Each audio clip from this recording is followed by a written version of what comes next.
Muhammad. Semoga kita yang sering bersalawat kepada beliau nanti mendapatkan syafaat di yaumil akhir kelak.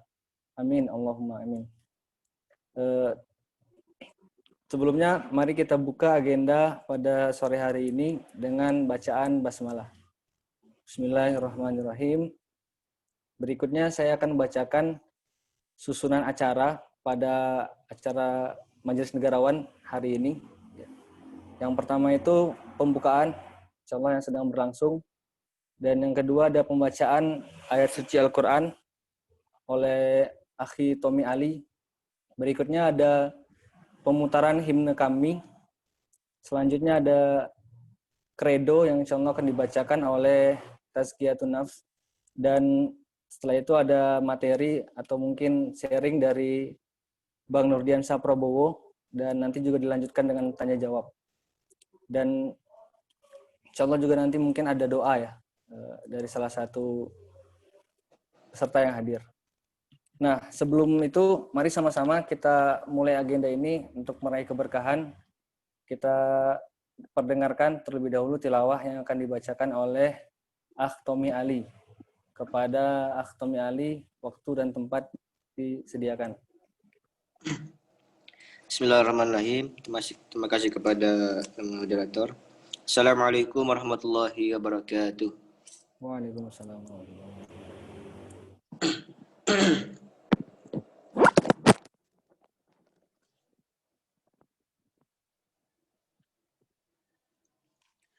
A'udzu billahi minasy syaithanir rajim. Bismillahirrahmanirrahim. Wa idh qala rabbuka lil malaikati inni ja'ilun fil ardi khalifah. قالوا أتجعل فيها من يفسد فيها ويسفك الدماء ونحن نسبح بحمدك ونقدس لك قال إني أعلم ما لا تعلمون وعلم آدم الأسماء كلها ثم عرضهم على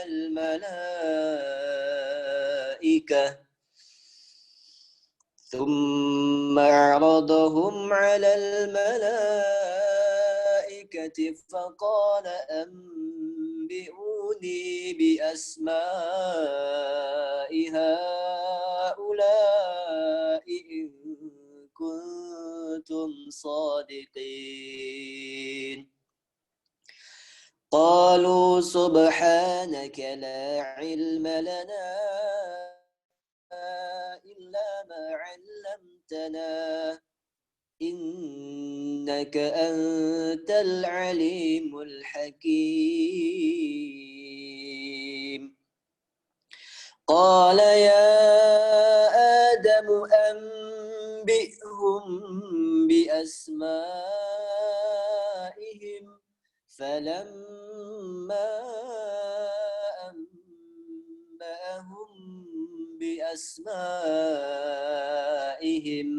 قال ألم أقل لكم إني أعلم غيب السماوات والأرض وأعلم ما تبدون وما كنتم تكتمون وإذ قلنا للملائكة اسجدوا لآدم فسجدوا إلا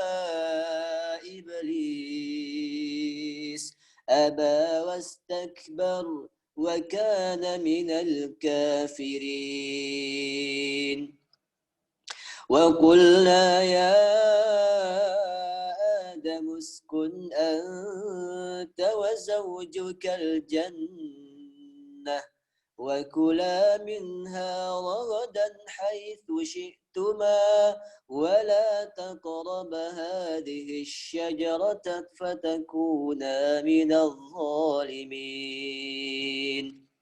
فأزلهما الشيطان عنها فأخرجهما مما كانا فيه وقلنا اهبطوا بعضكم لبعض عدو ولكم في الأرض مستقر ومتاع إلى حين فتلقى آدم من ربه كلمات فتاب عليه إنه هو التواب الرحيم صدق الله العظيم شكرا السلام عليكم ورحمة الله وبركاته. Waalaikumsalam warahmatullahi wabarakatuh. Jazakallah khairan kepada akhi Tommy Ali yang telah membacakan tilawah Quran pada kegiatan hari ini. Semoga apa yang dibaca dan bagi yang membaca dan yang mendengar mendapatkan pahala di sisi Allah Subhanahu wa taala. Amin. Amin Allahumma amin. Berikutnya sebelum ke kredo kita insyaallah akan mendengarkan himne kami ya.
Baik, selanjutnya pembacaan kredo gerakan kami yang akan dibacakan oleh Tazkiyatun Nafs.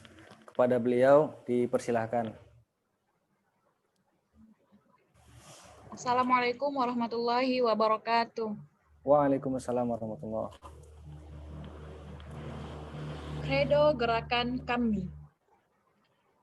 Kami adalah orang-orang yang berpikir dan berkehendak merdeka. Tidak ada satu orang pun yang bisa memaksa kami bertindak. Kami hanya bertindak atas dasar pemahaman, bukan taklid, serta atas dasar keikhlasan, bukan mencari pujian atau kedudukan. Kami adalah orang-orang pemberani, hanya Allah yang kami takuti. Tidak ada satu makhluk pun yang bisa menggentarkan hati kami, atau membuat kami tertunduk, apalagi takluk kepadanya. Tiada yang kami takuti, kecuali ketakutan kepadanya.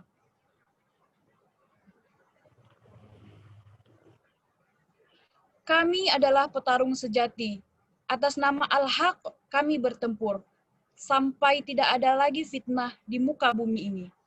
Kami bukan golongan orang yang melarikan diri dari medan pertempuran atau orang-orang yang enggan pergi berjihad. Kami akan memenangkan setiap pertarungan dengan menegakkan prinsip-prinsip Islam. Kami adalah penghitung resiko yang cermat, tetapi kami bukanlah orang-orang yang takut mengambil resiko. Syahid adalah kemuliaan dan cita-cita tertinggi kami. Kami adalah para perindu surga. Kami akan menyebarkan aromanya di dalam kehidupan keseharian kami kepada suasana lingkungan kami.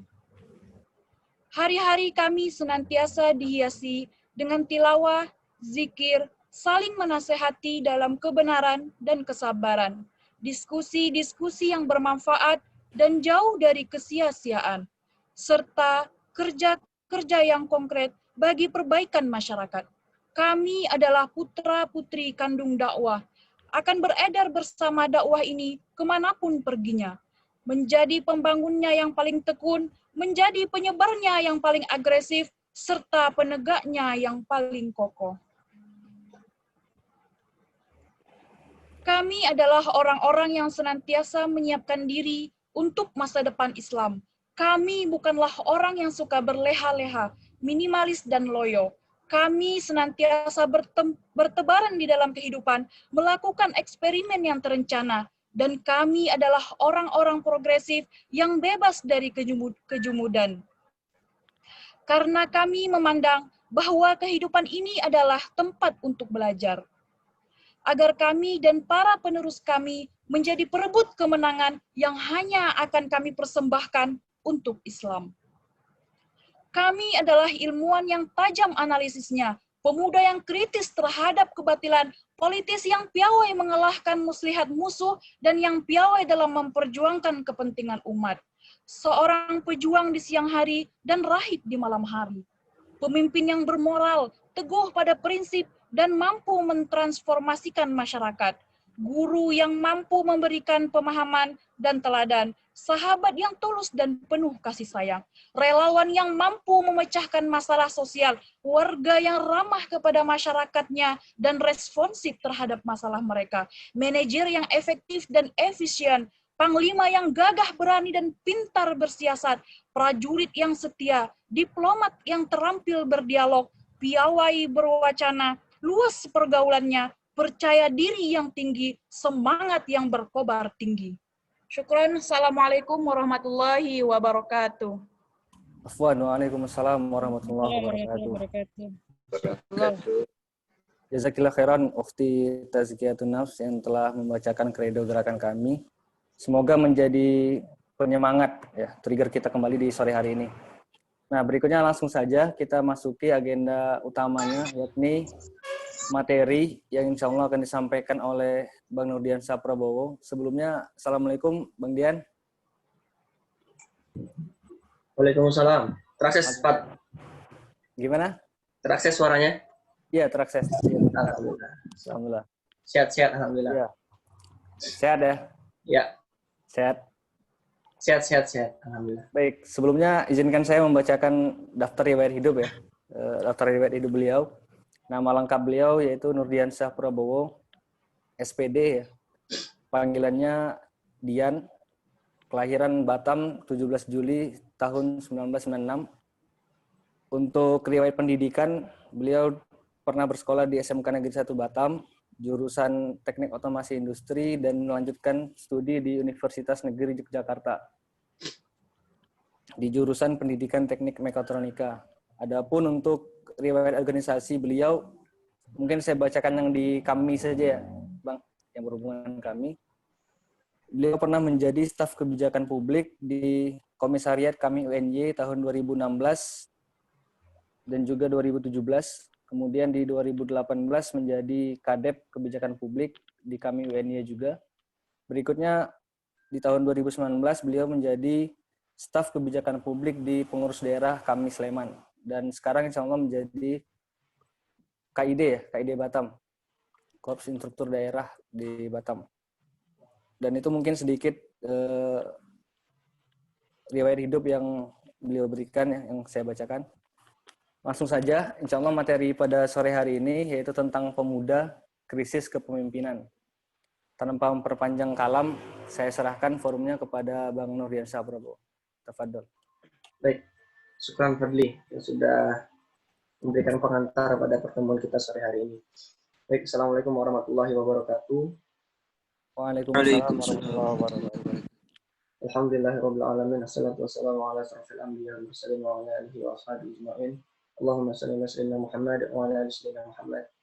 Baik, alhamdulillah. Puji syukur senantiasa kita panjatkan ke Allah Subhanahu wa taala karena pada kesempatan sore hari ini kita bisa tetap menjalin silaturahmi ya, walaupun secara virtual. Walaupun mungkin kalau aktivitas soroknya teman-teman di kami sudah mulai ada yang tatap muka juga ya. Semoga ini pada kesempatan sore ini tidak juga mengurangi keberkahan forum kita. Salam, semoga senantiasa tercurahkan kepada Nabi Muhammad SAW, dan semoga kita semua selaku kader kami maupun yang bukan kader kami, gitu ya. Dan kita sebagai umatnya Rasulullah SAW senantiasa berikhtiar untuk bisa mentauladani apa yang beliau telah contohkan, apa yang telah beliau tinggalkan kepada kita, sehingga harapannya kita mendapatkan syafaat dari beliau di akhir nanti.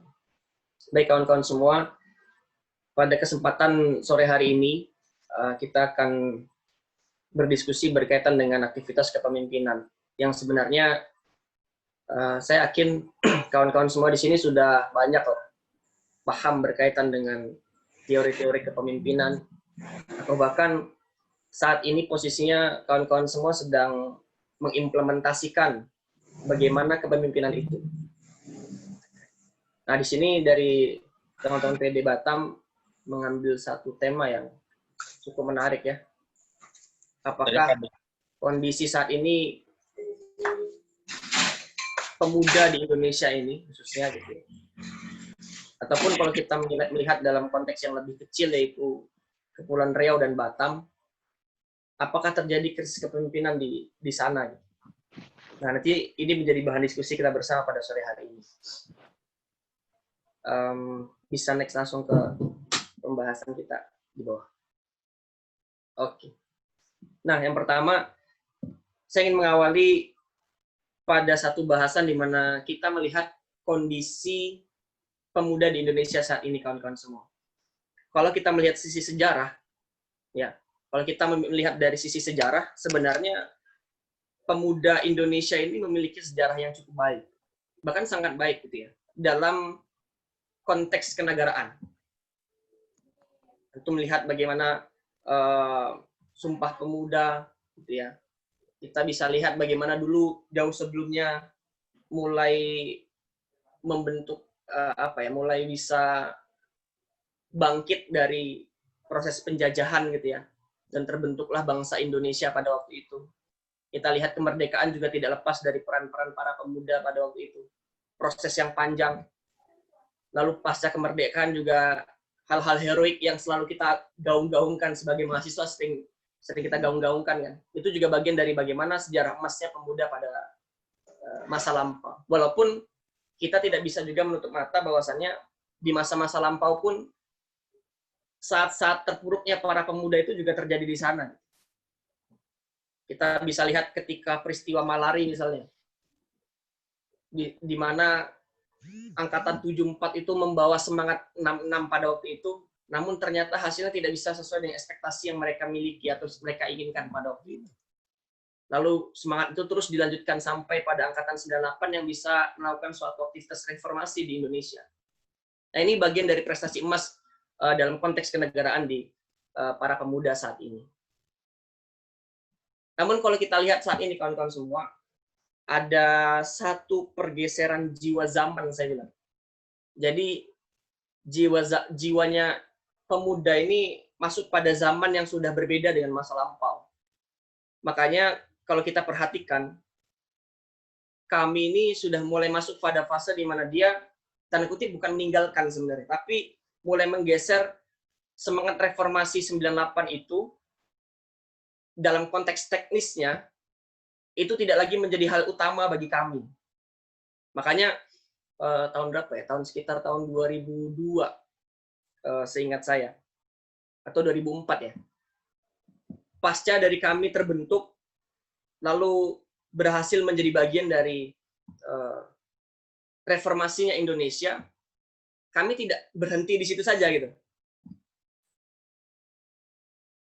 Kami yang awalnya hanya memiliki tujuan untuk oposisi kebatilan dan aksi, yang penting aksi dan aksi saja, akhirnya berpikir dan bergeser untuk bagaimana menjadikan organisasi ini tidak sekedar menjadi organisasi yang terlibat dan aktivitas demonstrasi, tapi aksi yang dilakukan adalah aktivitas aksi yang lebih luas daripada itu.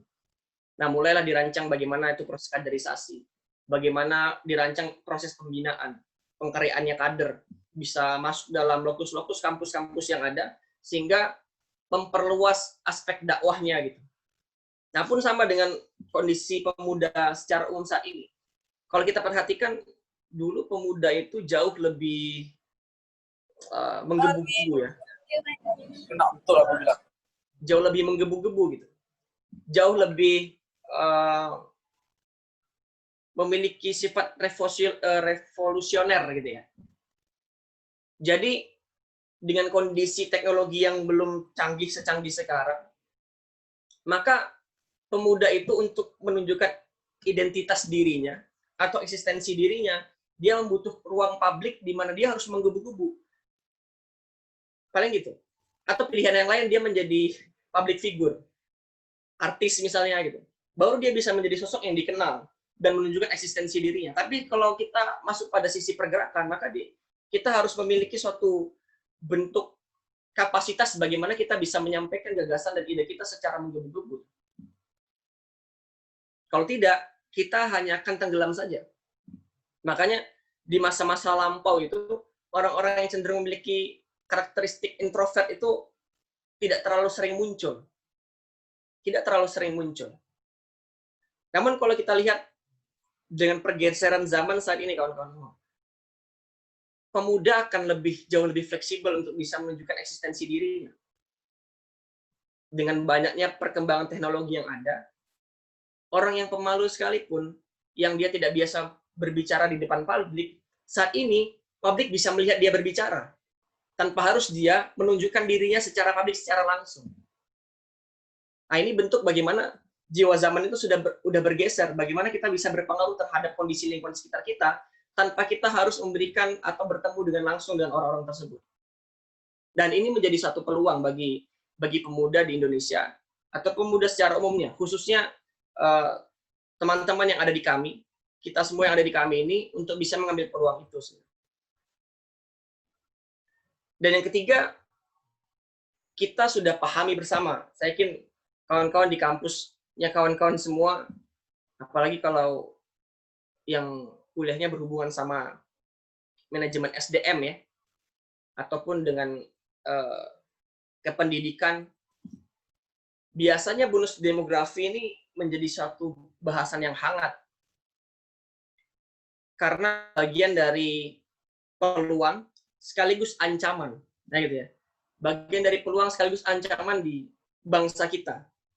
Kenapa peluang? Karena usia produktif dari rakyat Indonesia itu jauh lebih banyak. Ya, kisaran kalau kata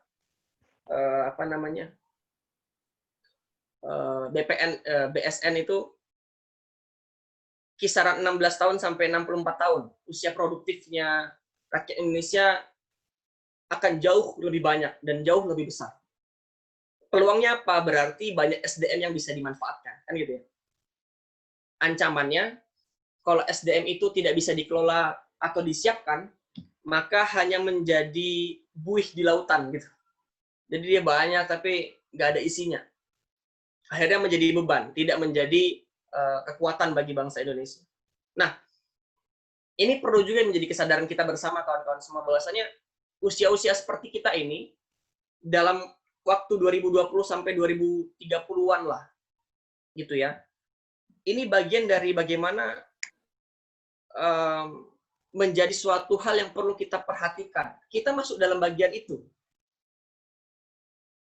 Dan kita harus membayangkan gitu ya, berimajinasi kira-kira di 10 tahun mendatang kita akan menjadi sosok yang bisa masuk dalam bagian kekuatannya Indonesia atau kita masuk pada bagian bebannya Indonesia. Nah, ini perlu kita munculkan kesadaran itu bagi pemuda di Indonesia saat ini. Karena itu tadi akan sangat banyak kalau kita berpikir terkait dengan ketenagakerjaan, akan banyak pengangguran kalau memang rakyat Indonesia itu tidak memiliki kompetensi yang baik. Ya, kita bisa lihat aja sekarang karyawan-karyawan asing sudah mulai banyak yang masuk. Tidak hanya di Batam atau tidak hanya di Kepri. Di seluruh Indonesia mulai banyak tenaga asing yang muncul. Bahkan tenaga asing dimunculkan tenaga-tenaga yang tidak memiliki skill terlalu banyak atau memiliki skill kasar aja gitu. Jadi bisa di gaji ya normal seperti orang Indonesia, tapi mungkin ada beberapa karakteristik yang berbeda. Nah, sehingga kita harus bisa menentukan, kawan-kawan. Terlepas pada konteks yang lebih luas, ya minimal dari diri kita masing-masing. Kira-kira kita akan memilih pada jalur yang mana pada 10 atau 15 tahun mendatang. Nah, ini kondisi pemuda di Indonesia saat ini. Nah, sekarang pertanyaannya adalah gini. Kira-kira dalam masa-masa banyaknya pemuda atau potensi pemuda di Indonesia saat ini, kalau saya terakhir melihat, tadi saya sempat ngecek di BSN 2019, kurang lebih pemuda Indonesia itu berada pada di angka 1/4-nya warga Indonesia gitu. Itu saya rasa sudah sangat banyak sekali. Dan pertanyaan adalah bagaimana kondisinya ke depan gitu. Dan bagaimana kita bisa ngelola SDM tersebut. Karena kita kalau sudah berbicara tentang lingkup yang luas, pasti kita akan berbicara tidak hanya terhadap diri kita pribadi, tapi bagaimana kita juga berbicara tentang aktivitas komunitas atau hal-hal yang sifatnya kolektif. Nah, sekarang masuk pada hal yang sifatnya tema tadi.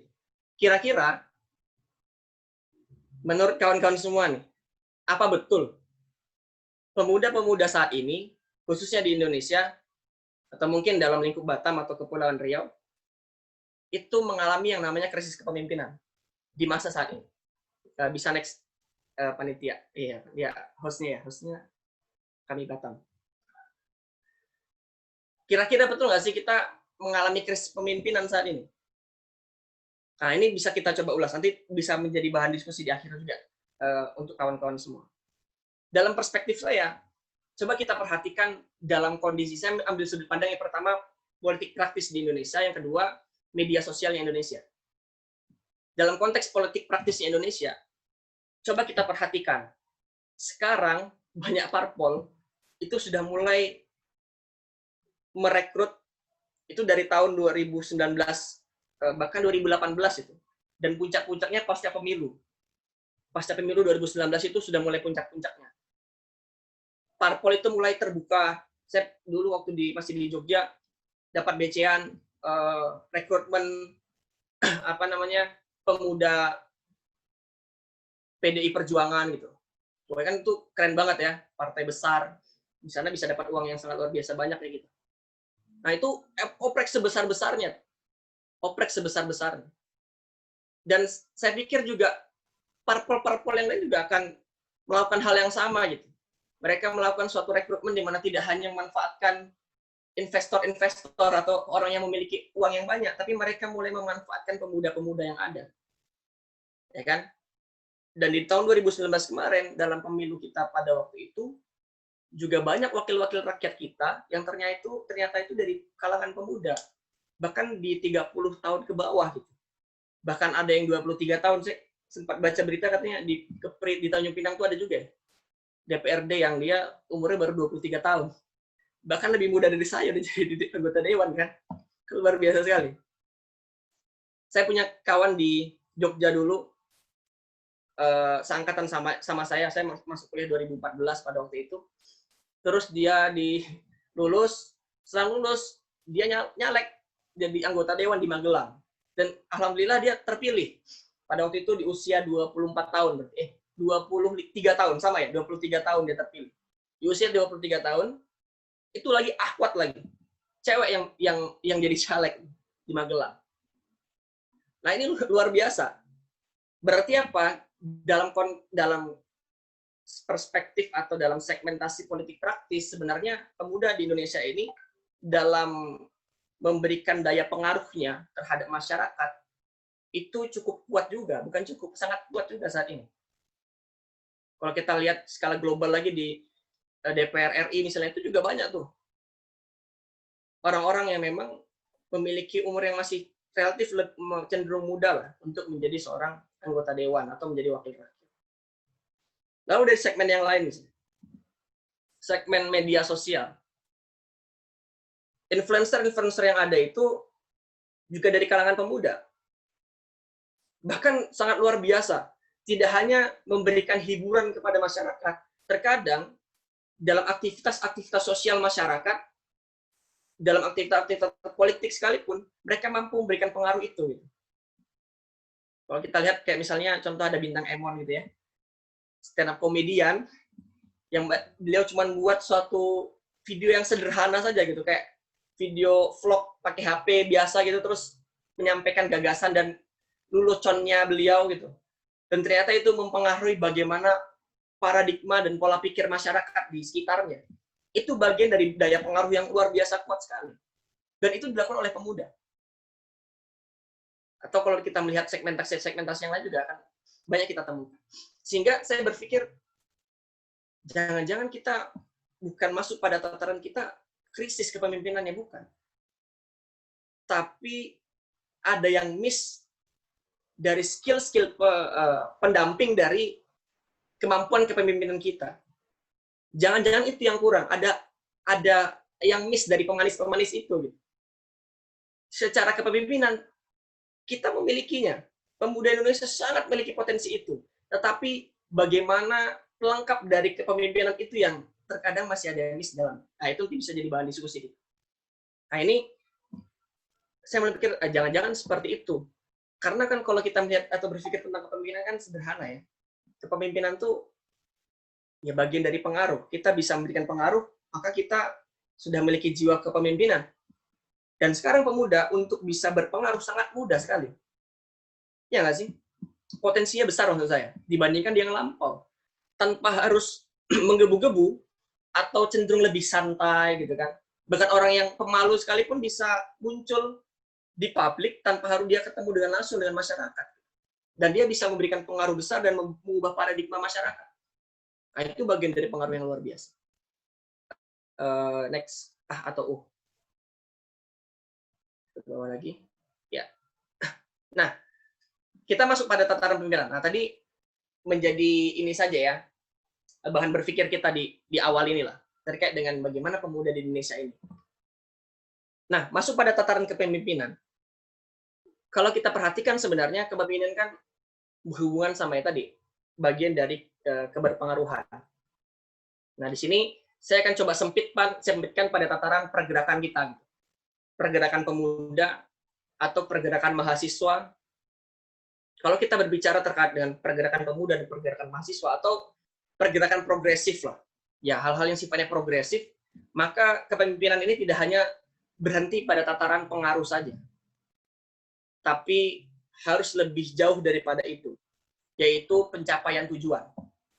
Jadi pengaruh yang dimiliki,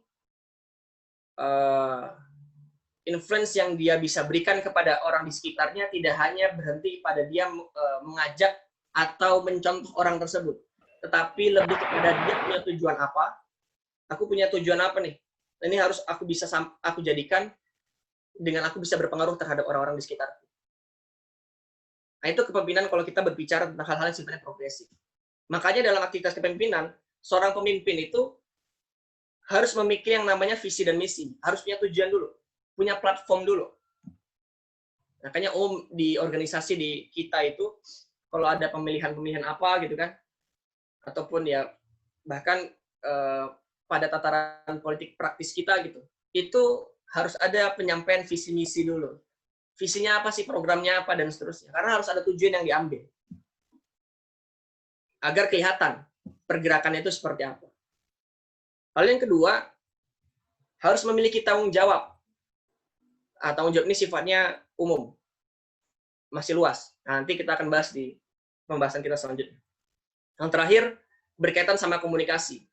Karena apa? Karena sebenarnya kepemimpinan itu, kalau menurut, saya lupa sama ahli-ahlinya ya. Nanti antum bisa cari lah. Kalau menurut ahli banyak lah ya. Tapi saya menyimpulkan bahwa kepemimpinan itu bagaimana kita bisa berpengaruh. Pengaruh apa yang kita berikan? Kita mampu mengartikulasikan visi dan misi kita. Kita mampu mengkomunikasikan visi dan misi kita. Lalu apa? Lalu kita bisa menciptakan atau mewujudkan suatu nilai tertentu. Atau value tertentu. Di mana? Di lingkungan yang kita inginkan. Untuk apa? Untuk mencapai tujuan atau visi misi tadi. Nah, ini kalau kita menyempitkan konteks kepemimpinan pada tataran pergerakan tadi. Atau hal-hal sifatnya progresif. Jadi ada visi misi itu harus tersampaikan dan terkomunikasikan ke orang-orang yang dipimpin oleh pemimpin tersebut. Dan pemimpin itu, dengan dia menyampaikan visi misinya, menyampaikan program-programnya, memimpin bawahan-bawahannya, atau jangan bawahan, partner-partnernya, dia bisa mampu menciptakan suatu lingkungan tertentu. Sehingga apa? Visi misinya tadi bisa tercapai. Visi misinya bisa tercapai. Nah, ini kawan-kawan semua di sini yang mungkin jadi ketua lembaga atau menjadi pimpinan lembaga, bisa mulai berpikir kira-kira dengan tujuanku saat ini, lingkungan seperti apa yang harus saya bangun bersama dengan partner-partner saya di bawah ini. Sehingga apa? Sehingga tujuan yang akan dimunculkan itu atau yang sudah dimiliki itu bisa terjalin atau bisa tereksekusi dengan baik. Next. Iya. Nah, dari situ saya pernah membaca salah satu buku kawan-kawan. Mungkin ini jadi mantuba juga ya, Siasah Syariah. Walaupun konteks Siasah Syariah itu Taimiyah itu beliau tulis dalam konteks kepemimpinan yang sifatnya kenegaraan, tapi sedikit bisa kita ambil beberapa ibrah dari buku tersebut untuk kita implementasikan dalam konteks pergerakan mahasiswa. Saya menyimpulkan di bab awal ya, ketika beliau membahas berkaitan dengan bagaimana memilih seorang pemimpin atau pejabat publik. Di sana sebenarnya pembahasannya banyak ya, berkaitan dengan aktivitas kenegaraan, misalnya menjadi seorang gubernur, menjadi seorang hakim, gitu ya, dan seterusnya.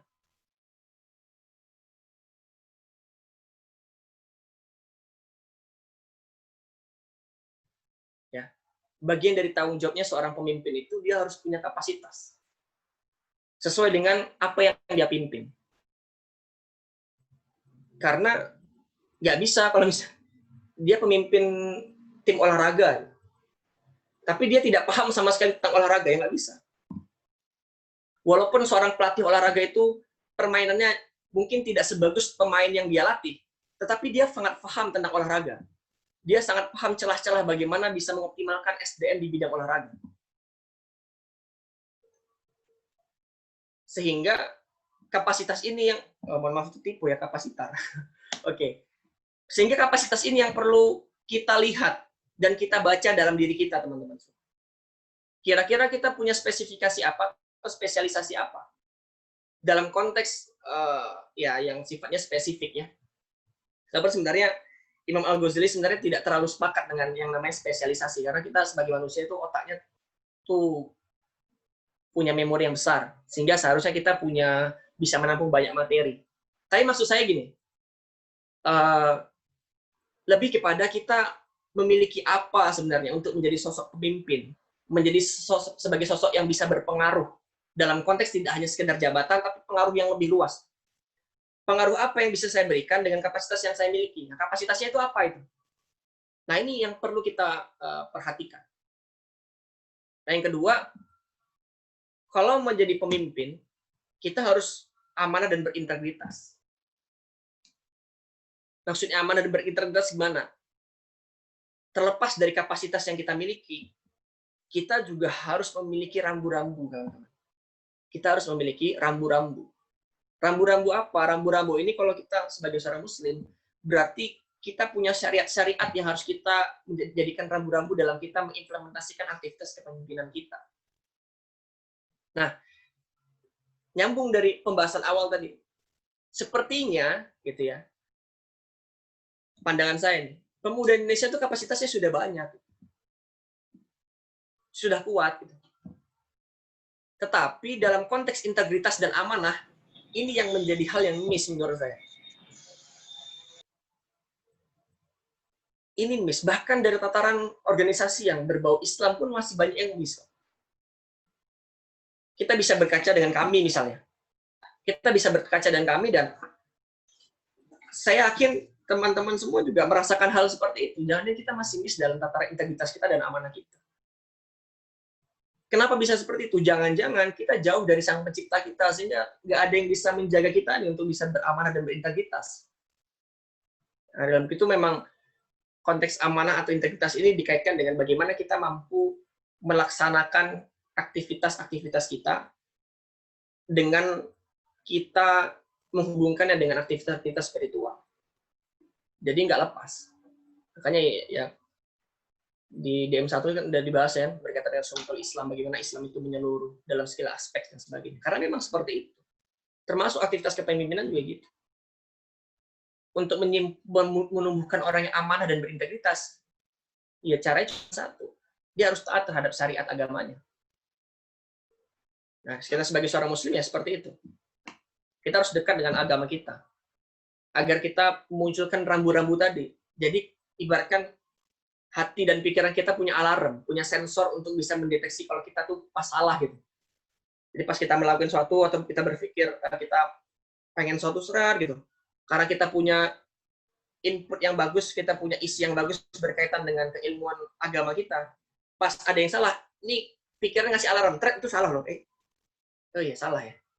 Kita berpikir lagi, terus kita membaca hati nurani kita, ini betul nggak? Oh iya, nggak enak sih, resah sih gitu.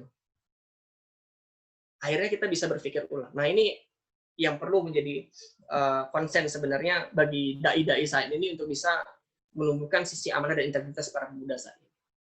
Yang terakhir, pemimpin itu nggak bisa sendiri.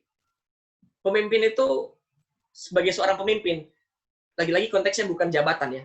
Sebagai seorang yang memiliki jiwa kepemimpinan, biar lebih umum, dia nggak bisa sendirian.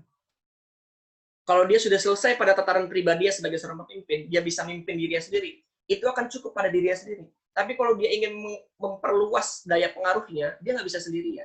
Dia harus memiliki elektabilitas. Dia harus diterima di lingkungannya. Orang-orang di sekitarnya harus percaya sama dia. Makanya kalau udah konteks jabatan, makanya nggak mudah kalau jadi pemimpin organisasi juga nggak mudah. Atau kadang bahkan ada orang yang dia bukan ketuanya gitu, tapi daya pengaruhnya sangat luar biasa kuat. Karena dia punya elektabilitas yang tinggi. Dia punya kapasitas, wah dia berintegritas misalnya kan ya. Nah, gitu kan. Wah, orang-orang di sekitarnya dia senang sama dia. Maka tidak sedikit kita lihat kadang sosok staf atau sosok kadep gitu ya. Kepala departemen itu jauh lebih berpengaruh dibandingkan dengan ketuanya bahkan. Karena bisa jadi elektabilitasnya jauh lebih besar dibandingkan sosok ketua tadi. Makanya nih basis massa itu juga penting bagi kita untuk kita bisa kita himpun. Tapi tentunya dalam konteks basis massa di sini kita tidak hanya berbicara tentang kuantitas. Ya, tidak hanya berbicara tentang kuantitas. Karena kalau kita berbicara tentang kuantitas, kalau kita lihat bukunya Syekh Fatihah ya, bukunya dakwah di tangan dai itu salah satu bentuk bagaimana dakwah itu bisa runtuh karena kita terlalu fokus pada kuantitas. Tapi konteks di sini adalah kita bisa diterima. Kita diterima di lingkungan kita sekitar kita. Kita bisa saling menumbuhkan orang-orang di sekitar kita yang percaya kepada kita. Nah, sehingga kita ketika bergerak tidak sendirian, tapi berjamaah. Oke, next lagi.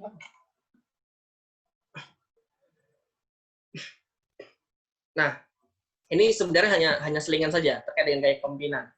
Otoriter atau demokratis. Pilihannya di kawan-kawan semua. Maksudnya gini kawan-kawan semua. Kalau kita berbicara tentang gaya kepemimpinan, setiap orang itu punya gaya masing-masing dan kita tidak bisa menyamaratakan. Kalau ada orang yang memiliki sifat-sifat otoriter, itu punya plus dan punya minusnya. Ketika dia punya gaya demokratis, itu ada plus dan ada minusnya. Tapi yang paling penting seperti ini. Seorang pemimpin itu harus punya fleksibilitas yang tinggi. Dalam dia memimpin sesuatu, dia punya fleksibilitas yang tinggi. Nah, kadang beberapa orang, mungkin termasuk saya cukup sulit juga dalam memfleksibilitaskan diri saya sebagai seorang manusia, gitu ya, seorang pemuda, ketika mempengaruhi orang lain. Gitu. Apalagi bagi orang-orang yang dia punya rasa nggak enakan, kayak, atau dia terlalu memiliki ego yang tinggi, atau dia yang terlalu introvert. Kalau extrovert masih agak lumayan lah. Atau over extrovert juga akan berbahaya. Nah, orang-orang yang seperti itu nanti akan sulit untuk memfleksibilitaskan dirinya. Padahal sebenarnya untuk di zaman saat ini, bagaimana orang-orang itu punya instan. Orang-orang sekarang punya instan. Dia terkadang ruang untuk sendiri. Kenapa? Karena teknologi itu menuntut kita untuk itu. Dan karakteristik lain. Sehingga itu menuntut kita untuk bisa fleksibel. Nggak bisa kita, ketika saya berada di tempat A, saya punya gaya seperti itu. Tempat B bisa jadi saya punya gaya yang berbeda. Saya juga dulu, kalau di kami punya gaya sendiri dalam memimpin sesuatu atau dalam mempengaruhi sesuatu. Waktu saya di himpunan mahasiswa di kampus juga sama, saya punya gaya yang mungkin berbeda gitu. Nah, itu bagian dari hal yang perlu juga kita perhatikan sebagai seorang pemimpin. Next lagi.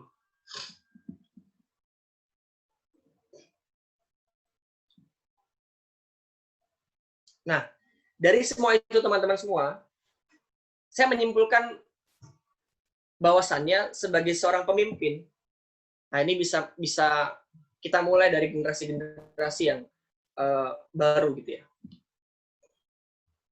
Setidaknya 3 hal yang harus dipegang. Yang pertama, dia punya attitude yang baik. Nah, makanya tadi ada konteks amanah dan juga integritas yang memang perlu diperhatikan. Nah, jadi karakter yang baik. Lalu yang kedua, dia punya kekuatan yang bagus. Punya kekuatan atau kapasitas yang baik. Yang terakhir, integritas. Tapi dari semua 3 hal itu, yang paling utama adalah sebenarnya, yang paling dasar bagi seorang pemimpin, atau orang yang memiliki jiwa kepemimpinan, dia harus memulai dari menjadi partner yang baik dulu, atau menjadi sosok bawahan yang baik dulu, atau dalam organisasi kita menjadi staff yang baik dulu. Kalau kawan-kawan baca bukunya Rel Kasali ya, self-driving. Sebelum menjadi good driver, kita harus menjadi good passenger dulu. Kita harus menjadi good passenger dulu. Good passenger gimana sih? Penumpang yang baik gimana sih? Penumpang yang baik itu dia punya tujuan. Tapi ketika dia ada di bawah, dia serahkan tujuannya itu kepada pemimpinnya untuk bisa mengarahkan dia. Kan gitu ya. Kalau kita numpang orang gitu ya, naik taksi misalnya, oh saya pengen ke Nagoya. Saya bilang sama supirnya, Pak saya mau ke Nagoya. Oh ya, nanti supirnya akan mengarahkan. Supir dengan sedemikian rupa berusaha bagaimana mengantarkan kita pada tujuan kita. Nggak terus kita punya tujuan, nih biar apa nyetir, gitu ya. Aku yang nyetir, nah itu ya dalam satu sisi kalau si supirnya nggak masalah sih nggak masalah gitu ya. Tapi kalau akhirnya berantem gitu kan, saling rebutan setir itu nggak nyampe-nyampe, malah bisa kecelakaan. Kalau ada yang nggak suka atau ada yang salah, kita ngingatin, bukan terus pergi dari mobilnya gitu. Lagi jalan, salah jalan terus kita turun, nggak berhenti kan kita malah mencelakakan diri sendiri. Tapi kita ingin, Pak, harusnya ke kiri, bukan ke kanan. Nah, jadi bawahan yang baik itu kayak gitu. Kan? Bukan terus rebutan setir juga. Ini biar aku nggak pandai ini rebut dan sebagainya. Akhirnya saling tumpang tindih kebijakan. Gitu. Akhirnya juga nggak baik. Akhirnya jadi bermasalah. Nah, sehingga sebenarnya dasar dari kita menjadi seorang pemimpin, kita mulai dari kita bagaimana bisa dipimpin oleh orang lain. Itu kita bisa dipimpin, maka akan ada potensi kita bisa menjadi seorang pemimpin yang baik. Tapi kalau kita nggak bisa dipimpin, saya belum menemukan. Tapi kalau teman-teman atau kawan-kawan pernah menemukan atau pernah merasakan menjadi bawahan yang baik, terus pemimpin yang baik, ya alhamdulillah berarti dapat bonus tuh. Tapi saya selama saya belum melihat kayak gitu. Rata-rata yang memang dia pas buruk, susah diatur, kalau dia nggak berubah sikapnya ya, terus nggak bisa diatur, dia nggak bisa ngatur orang juga. Gitu.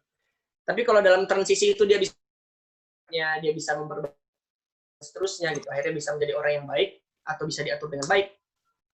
Nah ini potensi untuk jadi pemimpin yang baik juga bagus. Nah yang terakhir dari pembahasan ini saya ingin tutup pemantikan saya berkaitan dengan jadikanlah di slide lain boleh yang jadikanlah Rasulullah SAW sebagai tauladan utama kita untuk menjadi seorang pemimpin.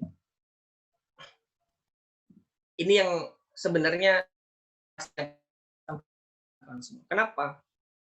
Karena kalau kita pengen mencontoh atau melihat banyak perspektif terhadap aktivitas kepemimpinan, masa Rasulullah itu sudah sangat banyak memberikan contoh kepada kita. Di berbagai kondisi. Rasulullah punya sahabat yang galak, punya sahabat yang lembut juga punya. Punya sahabat yang cerdas banget itu juga punya. Punya sahabat yang secara kapasitas keilmuan tidak terlalu atau biasa-biasa juga punya. Bahkan Rasulullah punya sahabat yang bandel dan kocak aja punya gitu. Yang sukanya membuli, bahkan Rasulullah sendiri dikerjain itu juga punya gitu. Hampir semua kondisi manusia tuh ada tuh di sekeliling Rasulullah, di para sahabat pada waktu itu. Kayak misalnya saya sering sekali kalau misalnya berkaitan sama itu ya, melihat sosok Nuaiman.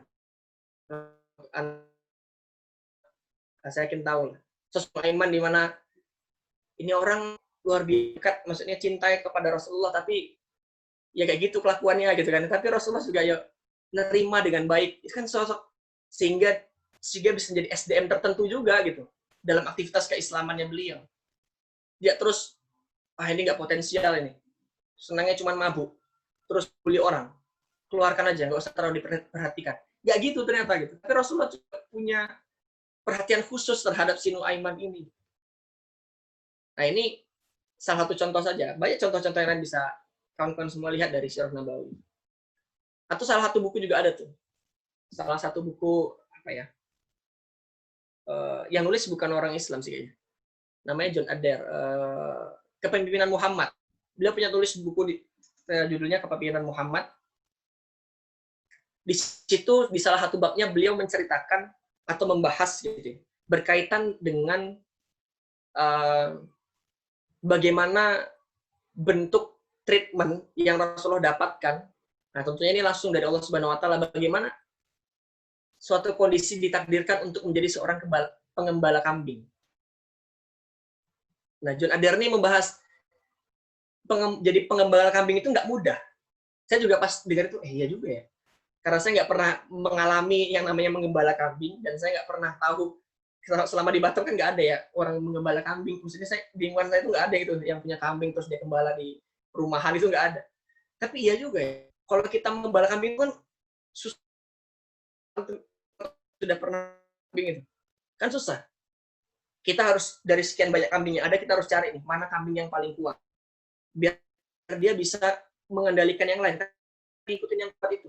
Jadi satu kita harus dapat satu yang kuat, kita kemana aja bawa yang kuat tuh, yang lain-lainnya ngikut aja gitu. Ada analisis bagaimana memetakan potensi SDM gitu kan. Iya juga gitu. Ada juga di situ bisa dicari. Terus kalau ada orang yang ada kambing yang meleset, kan kadang kambing itu suka makan, misalnya ada rumput di dekatnya, tiba-tiba belok dia makan rumput gitu.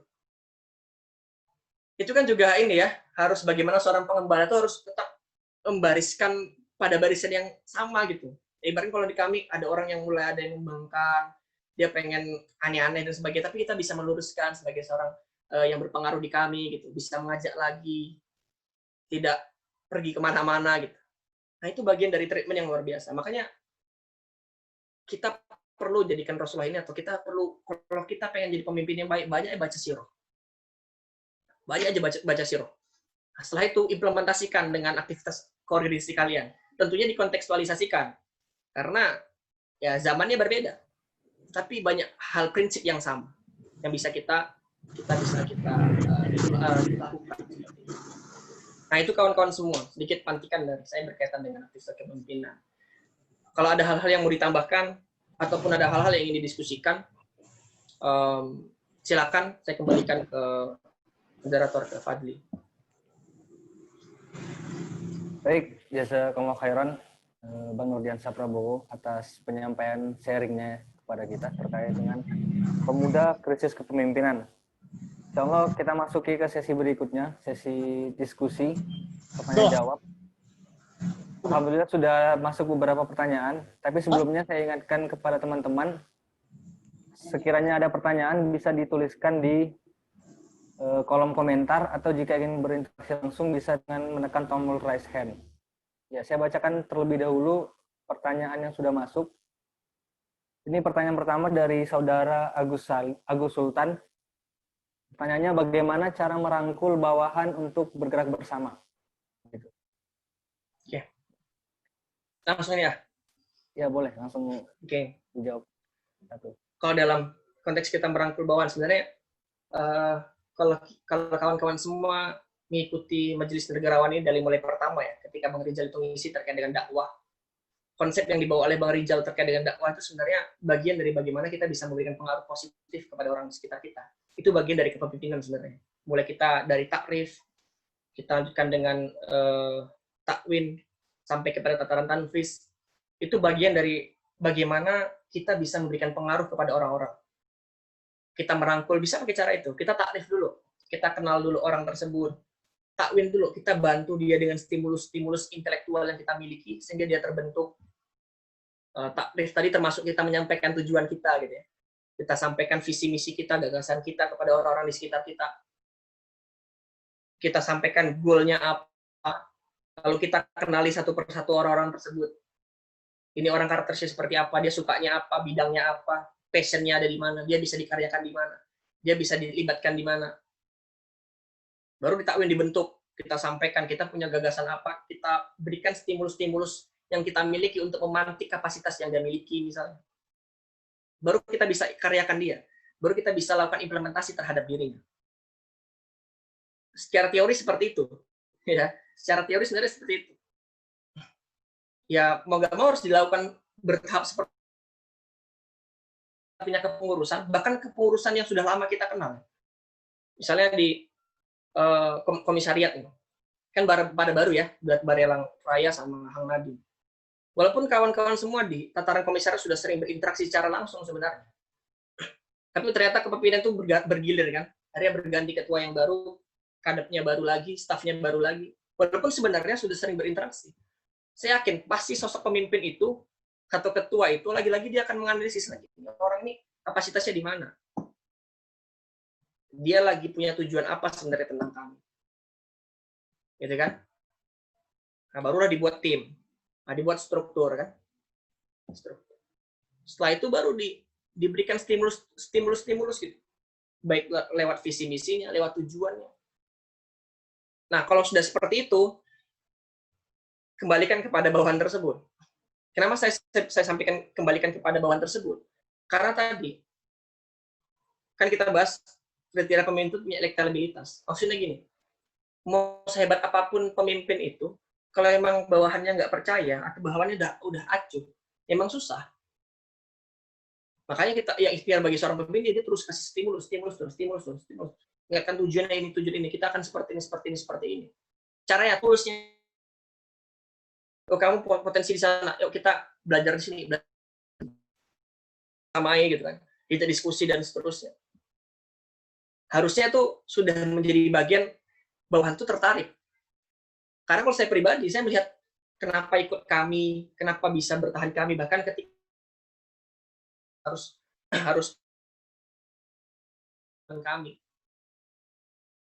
kami itu punya lingkungan yang dibandingkan dengan gerakan-gerakan lain. Saya bisa menjaga diri saya dari aktivitas-aktivitas keislaman itu ya di kami gitu. Saya pernah datang ke sekretariat PMII pada waktu itu. saya datang ke sekretariatnya, ini teman saya orang kaderisasi PMI, minta tolong untuk install itu sekretariatnya. Terus saya pas keluar ke ruang tamunya itu nafas itu dia nonton bareng kan, TV bareng campur entah mana gitu ya, pakaian pokoknya juga ada yang pendekan sebagainya.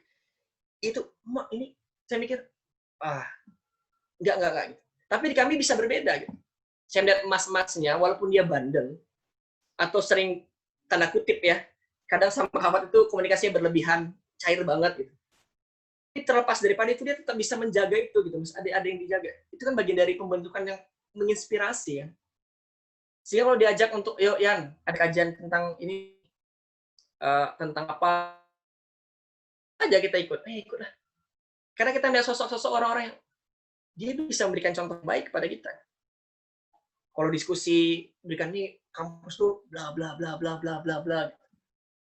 Kita stimulus dengan gagasan-gagasan dia. Akhirnya kita punya, oh iya ya, aku bisa di sini, aku juga bisa ngelakuin ini. Pacaran sama beliau, Yan, lakukan ini. Oh saya bisa. Pas nggak bisa, mas nggak bisa, tapi ini caranya. Akhirnya kita bisa ngelakuin ya.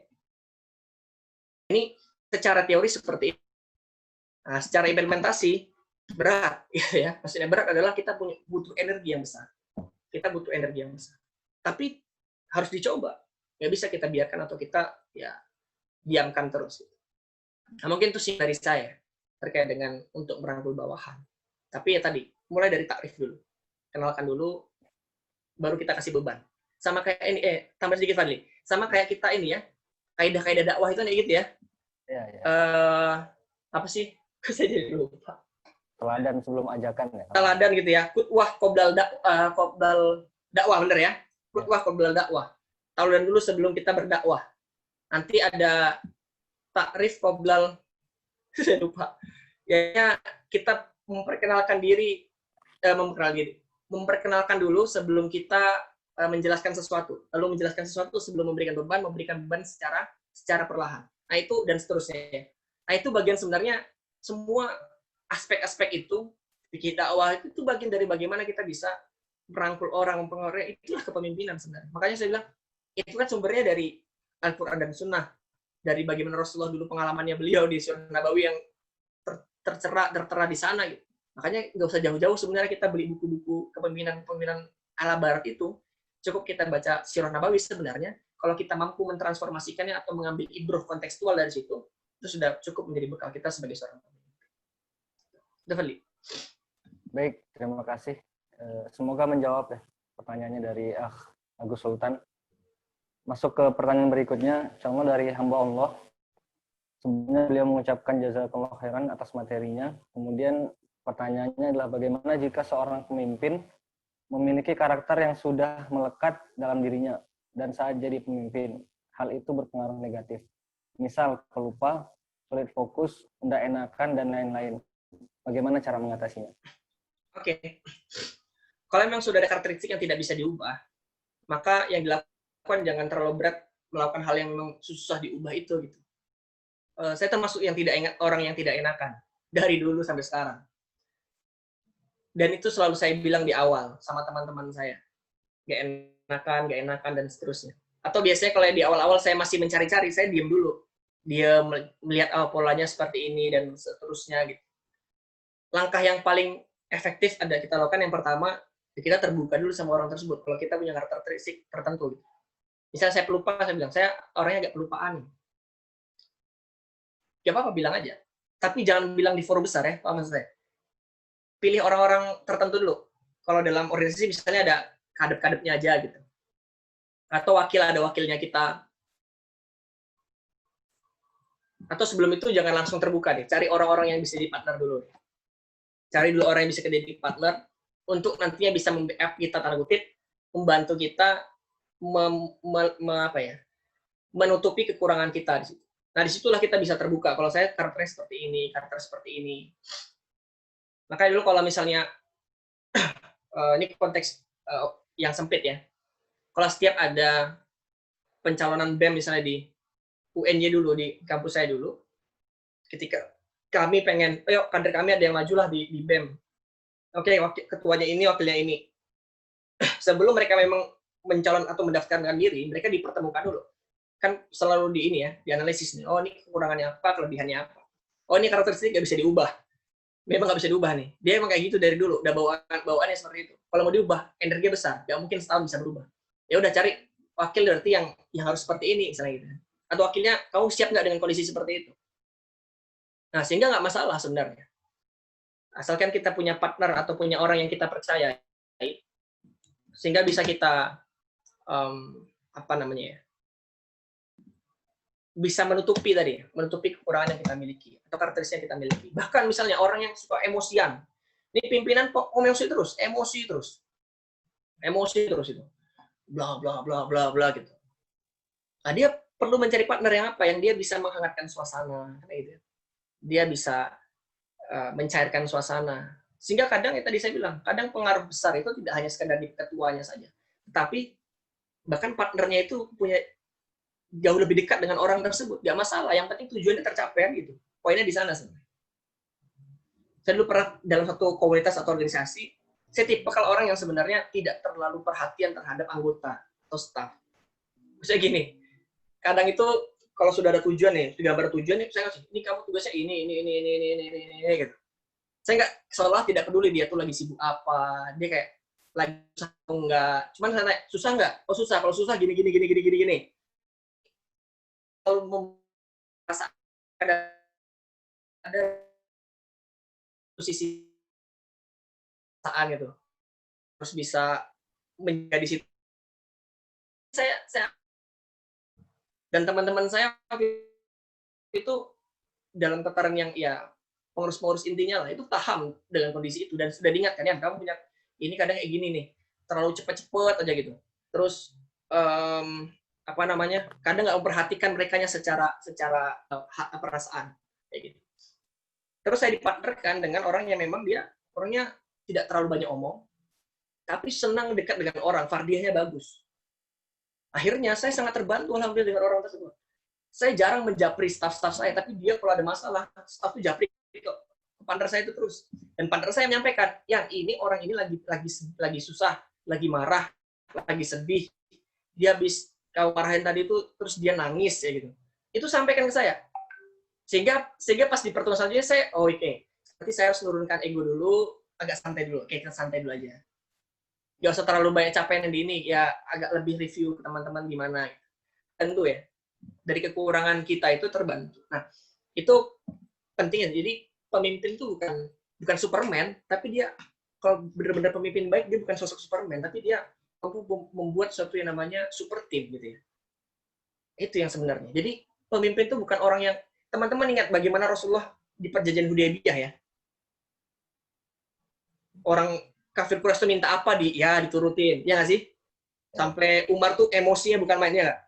Oh nggak usah ada kata Rasulullah SAW, Muhammad aja oke, ya nggak apa-apa gitu. Saya mengambil di sana bahwa sisinya gini, sama pemimpin itu dalam kondisi tertentu terkadang kita tidak terlalu harus menunjukkan kita sebagai seorang yang hebat gitu. Kadang kita dibuat sama rata dengan orang yang sebenarnya di bawah kita, itu nggak masalah sebenarnya. Yang penting apa, tujuan kita tercapai. Kayak gitu ya. Atau di masa-masa hijrahnya ke Habasyah, Rasulullah nggak ikut kok. Rasulullah tunjuk atau delegasikan sahabat-sahabat yang potensial untuk bisa ketemu dengan Raja Najasyi di sana. Bukan Rasulullah langsung tunjuk, biar aku juga nggak apa-apa. Nggak gitu ya Rasulullah lakukan, tapi ini delegasi, ini sahabat ini potensial bagus. Ini bagus. Nggak apa sana. Sehingga kadang kepemimpin itu gitu. Pemimpin itu bukan sosok Superman harus lihat tampil di depan. Tapi bagaimana dia bisa membangun suatu tim yang hebat. Bisa mengoptimalkan orang-orang di sekitarnya. Sehingga bisa muncul passion-passionnya dengan baik. Nah, seperti itu Fadli. Sedikit. Nanti kalau lagi-lagi kalau ada yang menambahkan, nggak apa ya, jangan bertanya semua. Nambahin juga boleh.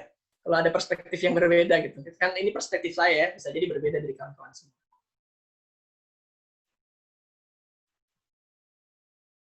Ini ada lagi pertanyaan, Gli, di chat room ya.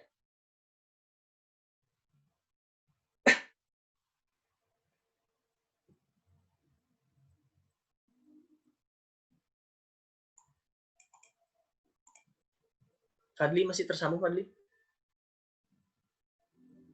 Oh, masih. Ya, saya lupa. Saya lupa. Bentar. Oke. Ini yang di chat room saya langsung tanggapi aja ya.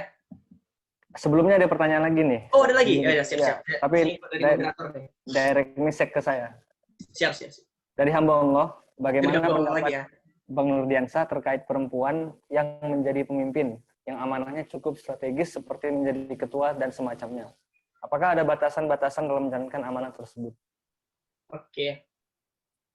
Saya sebenarnya kalau dari bab keperempuanan itu terkait dengan pemimpin, saya tidak terlalu sih. Saya cukup lemah sebenarnya. Ya, perlu baca lagi sih lebih banyak. Tapi ini teman saya yang saya tahu ya. Kalau dalam konteks batasnya sebenarnya gini sih. Namanya proses kepemimpinan tuh kita melihat mana mudarat yang paling kecil. Sebenarnya seperti itu. Mudarat yang paling kecil, ya. Jadi kalau masih ada laki-laki dalam tataran pemimpinan yang puncak, bagusnya laki-laki. Kayak misalnya presiden. Presiden itu ya, kalau menurut saya wajib laki-laki, nggak boleh perempuan. Kenapa? Masa sebanyak itu warga Indonesia itu nggak ada yang kapasitas cowoknya bagus, kan nggak ada. Makanya harus laki-laki, nggak bisa perempuan. Tapi kalau dalam lingkup yang kecil, misalnya komisariat, itu kalau menurut saya sih sah-sah saja. Karena lingkupnya tidak banyak, yang pertama. Tapi tetap kita nggak bisa langsung oke gitu aja gitu. Butuh analisis yang lebih dalam. Mudaratnya gimana? Terus ikhwannya emang nggak ada kayak gitu nih. Tapi kalau memang ada ya sudah gitu. Tapi memang ada nih ikhwan, tapi dia sudah beramanah di A, B, C, D, E, F, G. Oh gitu kan ya, ada banyak. Terus dia mau jadi komsat lagi, ketua komsat. Oh nggak bisa. Adanya akhwat. Ya sudah. Nggak apa-apa akhwat. Nah, yang penting mudaratnya lebih kecil. Nah, kalau saya sebatas itu saja sih. Jadi yang pertama, kalau untuk pejabat publik, sebenarnya kalau saya tip kalian ya jangan yang, kalau untuk ketuanya lah ya, misalnya kayak gubernur, kalau wakil-wakilnya masih aman, tapi kalau kayak gubernur, bupati, sebenarnya akan lebih baik ketika pemimpinnya itu laki-laki. Ini pandangan saya. Tapi terlepas daripada itu, mungkin dari kawan-kawan ada yang punya perspektif lain juga, atau punya yang lebih paham, boleh deh. Karena saya tidak terlalu konsen di sana ya, perlu banyak baca lagi terkait dengan yang itu. Bab fikih. Ini Fadli ya. Ya. Kalau saya panjang lebar malah salah, malah bahaya, sesat. Ya. Baik, berikutnya ada pertanyaan lagi dari Okti Tazkiyatun Nafs. Jika menjadi pemimpin di lingkungan yang sudah paham dengan syariat, tetapi mereka tidak mengamalkan, apa yang harus dilakukan oleh pemimpin tersebut?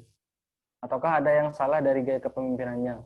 Terus apakah berlaku konteks hijrah jika dalam keadaan seperti ini? Syukron. Konteks hijrah ini hijrah pindah tempat ya? Iya nggak sih? Bener ya? Iya. Hijrah atau mungkin hijrah yang dari yang sebelumnya jahil mungkin ke arah yang lebih baik gitu. Oke. Baik. Kalau misalnya sudah tahu syariat terus kurang mengamalkan ya, sebenarnya kita ini random banget ya, maksudnya random banget, sangat umum banget. Kita nggak tahu gaya kepemimpinan seperti apa dari pemimpin ini. Tapi pandangan saya boleh jadi sang pemimpin ini kurang memberikan contoh. Ini dalam konteks orang yang sudah tahu syariat ya. Tinggal memberikan contoh aja. Sama mengajak. Boleh jadi karena ada pemimpin itu yang memang dia orang ya. Ada orang itu memang dia senangnya memberikan hal-hal yang sifatnya itu motivasi gitu. Itu di stimulus dulu dikasih. Kasih stimulus yang banyak gitu. Sehingga orang-orang yang dia pimpin itu menjadi orang-orang atau masyarakat di sekitarnya yang sedang dia kelola itu memiliki kapasitas berpikir yang bagus. Tapi kadang orang-orang tersebut lupa untuk mengajak dia pada tataran aplikatif. Jarang memberikan pandangan-pandangan yang sifatnya kontekstual.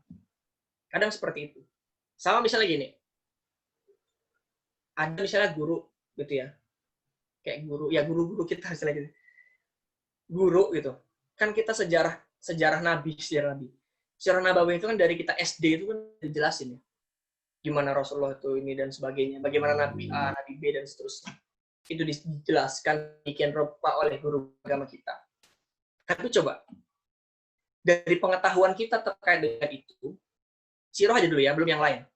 Berapa persen sih yang dia bisa mengontekstualisasikan apa yang terjadi pada zaman-zaman kenabian dulu dengan aktivitasnya sekarang. Sedikit sekali. Saya pribadi mulai mencoba untuk mengkontekstualisasikan Sirah Nabawi itu ketika kampus, ketika saya udah ikut kami, dan itu nggak pas langsung ikut, enggak. Udah mungkin semester akhir tuh. Udah 3 tahun di kampus. Karena background saya dari sekolah negeri, nggak pernah dari sekolah Islam. Kuliah pun di tempat yang negeri. Alhamdulillah ya saya masuk di kami, Allah arahkan di kami, terus banyak ketemu dengan ustadz-ustadz, alumni kami gitu. Yang beliau sangat luar biasa bisa mengkontekstualisasikan Sirah Nabawi gitu. Sehingga apa? Sehingga kita bisa lihat, oh iya, ini ternyata terjadi di masa sekarang. Tapi kayaknya seperti ini yang kita lakukan. Nah, boleh lagi nih, pemimpin tersebut tidak sampai pada tataran kontekstual tadi. Sehingga orang-orang hanya tahu aja, oh iya, sholat wajib. Tapi tidak diberikan banyak bagaimana urgensinya. Untuk dirinya itu bagaimana efeknya. Kalau nggak sholat itu seperti apa? Oh, cuma tahu dosa. Tapi selain itu ada nggak sih hal-hal lain yang bisa digali gitu? Atau bahkan dasarnya juga belum tahu gitu. Dia hanya tahu terkait dengan aplikasi dari agama, tapi tidak tahu terkait dengan akidah atau dasar agama. Ya kan? Ini dalam konteks yang Islam tadi. Dan itu mungkin yang terjadi saat ini di sekeliling kita kan. Makanya lah peran-peran kami ini, ya organisasi-organisasi Islam seperti itu. Dia harus memunculkan atau menstimulus umat muslim di sekitarnya itu bisa sadar terhadap aktivitas dasarnya dulu. Kebutuhan dasarnya harus tahu dulu. Ya terkait dengan akidah, ya kan? Itu harus selesai dulu. Sehingga berbicara syariat atau berbicara syariatnya sudah tidak lagi hanya sekedar ya kalau orang mau dia pintar apapun cara syariat, akidahnya tidak baik, ya tidak diamalkan syariatnya. Susah juga. Nggak boleh jadi ditaruh seperti itu kali ya. Nah, tapi ini lagi-lagi sifatnya sangat umum ya. Maksudnya sangat umum tuh ya kalau lebih detail kondisi kepemimpinan mungkin bisa kita diskusi lebih jauh. Tapi secara umum seperti itu. Itu Fadli. Kalau dari saya. Baik, terima kasih jawabannya, Bang Dian. Kita lanjut ya ke berikutnya. Ini masih ada pertanyaan lagi. Assalamualaikum warahmatullahi wabarakatuh. Afwan, saya ingin bertanya. Saya sering beberapa kali diamanahkan untuk memimpin dan maju di suatu kegiatan. Sebelumnya ini dari Nestia Claudia. Tetapi selalu saya tolak. Dengan alasan orang tua saya kurang setuju kalau saya sering ikut kegiatan di luar perkuliahan. Saya mempercayai bahwasanya ridho orang tua adalah ridho Allah dan ya birrul walidain yang utama. Tetapi saya merasa diri saya semakin tidak produktif kalau terlalu mengikuti keinginan orang tua. Padahal saya sudah DM2, tapi saya merasa wawasan saya tentang kekamian sangat cetek. Yang ingin saya tanyakan, tindakan apa yang harus saya ambil, Kak? Apakah saya harus mengikuti orang tua saya dengan konsekuensi saya kurang aktif di kegiatan kekamian, atau saya mengikuti ego saya dengan konsekuensi saya tidak dapat ridho Allah? Syukran. Oke. Jawabannya enggak, kalau menurut saya jawabannya tidak di kedua hal itu. Tapi yang pertama, ya kita harus komunikasi dengan orang tua dulu memang. Jadi bukan langsung mengikuti keinginan orang tua, tapi kita harus komunikasi dengan orang tua. Saya kurang paham komunikasinya yang bertanya ini sampai mana sama orang tua, tapi itu penting. Itu sangat penting. Saya dulu di kami, saya ikut DM1 di tahun 2014 akhir, pas ketika mahasiswa baru. Saya bilang ke orang tua saya bilang saya ikut kami, itu gerakannya di luar kampus. Mungkin orang tua saya mencari tahu tentang kami itu apa, dan yang ketemu adalah kami itu suka demo. Kami itu suka demo. Kan teman-teman bisa bayangkan kalau orang-orang Batam ini kan kalau dengan demo kan sebenarnya agak asing ya, apalagi tahun 2014 dulu, agak asing sebenarnya. Kalau orang-orang kayak orang di Jawa, di Sumatera yang bukan di Keprinya ini, kayaknya demo itu menjadi suatu hal yang, atau bagian timur kan bagian yang cukup heroik lah. Tapi bagi orang-orang yang terpaku pada aktivitas industri misalnya kan agak aneh dengan demo dan agak khawatir. Saya awal masuk kami, habis itu saya dibilang nggak boleh lagi masuk kami. Maksudnya nggak boleh ikut kegiatan di kami. Nggak boleh gitu. Dan betul, saya tidak ikut aktivitas di kami di tahun 2015. Tapi belakangan terus saya terlibat keorganisasian, terus saya diskusi lagi dengan senior-senior saya di kampus, kakak-kakak saya di kampus. Ternyata di kami itu banyak hal yang bisa membuat saya terpantik, khususnya untuk baca buku. Karena saya dari SMK, kawan-kawan mungkin yang di sini pernah di SMK, kawan-kawan tahu lah. Ya mungkin nggak semuanya ya, tapi hampir banyak orang-orang SMK tuh susah yang namanya baca buku.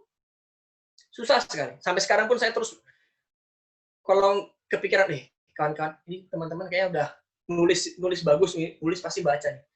Wah, kok saya belum baca lagi ya, saya baca. Jadi ada pantikannya. Sehingga akhirnya saya memutuskan untuk cobalah bilang sama orang tua untuk saya ikut ke kursus kami di tahun ini. Sama yang ditelepon pas itu ibu saya telepon, bilang kalau nanti ikut demo gini. Enggak, saya bilang. Kita untuk awal ini saya pengen ikut aktivitas kajiannya dulu, biar saya bisa untuk baca buku, bisa diskusi. Oke, diizinkan. Nah, terus lihat nih, ada demo ya.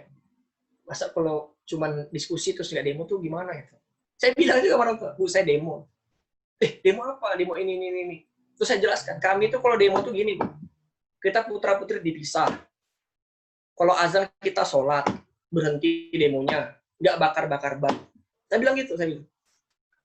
Terus jelaskan, ngomong dan sebagainya. Oh ya udah, nggak apa-apa. Yang penting hati-hati, nggak ganggu kuliah nggak ini. Oke.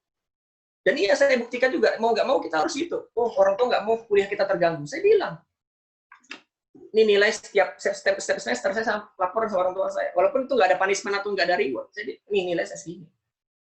Oh, ada nilai. Pernah saya dapat ini gara-gara organisasi nggak? Nggak. Ini ada kesalahan aja. Saya perbaikin. Yang penting apa amanah saya bisa jalankan. Atau dulu ketika diminta sama kawan-kawan untuk mencalonkan diri di HIMA.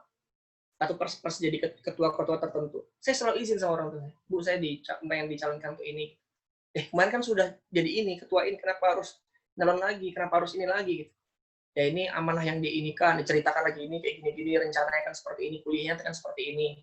Tapi saya konsekuensi seperti ini. Alhamdulillah, orang tua saya sangat support. Maksudnya, akhirnya Allah mudahkan komunikasi itu membuat, yaudah nggak apa-apa, laksanakan aja. Ya sudah, nggak apa-apa, laksanakan aja. Kayak gitu. Nah, jadi ya kita ke orang tua dulu, komunikasi dulu. Sekarang sedang diminta amanah apa, kita harus tahu konsekuensinya dulu, konsekuensinya ke depan seperti apa, ya kan? Lalu hal yang harus kita lakukan lebih agar orang tua kita tidak khawatir terhadap kegiatan itu apa. Karena saya yakin orang tua melarang pasti ada kekhawatiran, nggak mungkin, nggak usah aja lah, nggak mungkin, pasti ada kekhawatiran yang mereka miliki. Nah, kekhawatiran itu yang harus kita antisipasi, dan harus kita, bahasanya, kalau saya kasarnya kita mensiasati orang tua ya, kita bersiasat kepada orang tua kita. Itu nggak masalah kan, yang penting kita nggak bohong sama kita, tidak membangkang, tapi kita berdialog. Apalagi kita tataran kita udah dewasa lah gitu. Udah dewasa kan, dialog itu menjadi hal yang baik untuk keluarga ya. Nah itu bisa dicoba dari situ. Karena kalau dibilang kita terus udah kita ikut aja tanpa ridho orang, iya nggak boleh juga. Nggak bisa juga kita bergerak orang tua ganjel gitu terus kita gaskan gitu kan. Aduh, susah, berat, yakin. Kalau ada apa-apa, kita mau cerita ke siapa selain orang tua sebenarnya, kalau udah nggak ada mentok sama orang lain kan gitu kan. Nah, sehingga ya tetap kita harus mencari ridhonya orang tuanya. Dengan cara apa, kita dialog. Kalau memang mentok sementoknya, barulah kita tolak. Atau bukan kita tolak sih, konteksnya kita sampaikan ke forum lah gitu.